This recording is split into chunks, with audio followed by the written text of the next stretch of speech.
बिस्मिल्लाहिर्रहमानिर्रहीम। अल्लाहुम्मा सल्लि अला मुहम्मद व आल मुहम्मद। लो जी, अज मैं तुहानूं सुनान लगा ईमान अबू तालब। अर्ज़ कीता कुल आलम दे इंसानां तो गल पुछदा एक गुलजार है। कुल आलम दे इंसानां तो गल पुछदा एक गुलजार है। क्यों दिन राती अबू तालब दे हुंदा कलमे दा प्रचार है।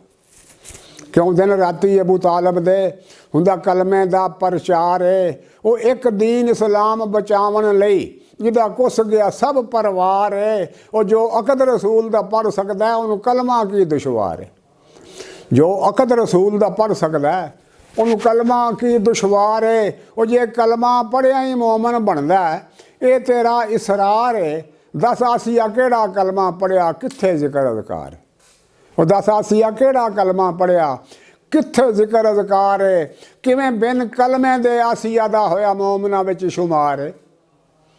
किवें बिन कलमे दे आसिया दा होया मोमना विच शुमार है। वो जिहड़ा आसिया नूं नहीं मोमन मनदा वो मरदूद कफार है। जिहड़ा आसिया नूं नहीं मोमन मनदा वो मरदूद कफार है। दस केड़ी उस नमाज पढ़ी केड़े कलमे नाल प्यार है। दस केड़ी उस नमाज पढ़ी केड़े कलमे नाल प्यार है। बस एक मूसा नूं पालण वाला पेश कीता किरदार है। पिया सिफत कुरान करीम करे भावें वो फिरौन दी नार है। पिया सिफत कुरान करीम करे भावें वो फिरौन दी नार है।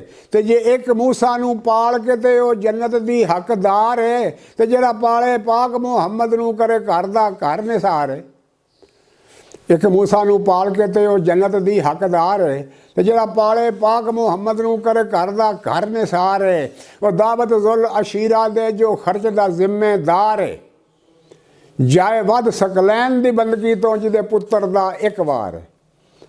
वो जाए वध सकलैन दी बंदगी तो जिहदे पुत्तर दा एक वार है। वो जिब्राइल फरिश्ते जा जिहदी नूह दा खिदमतगार है।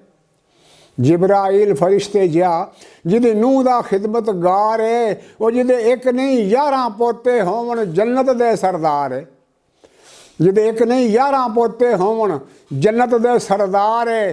तू उन्होंने आखे गैर मोमन ये साफ होया इजहार है।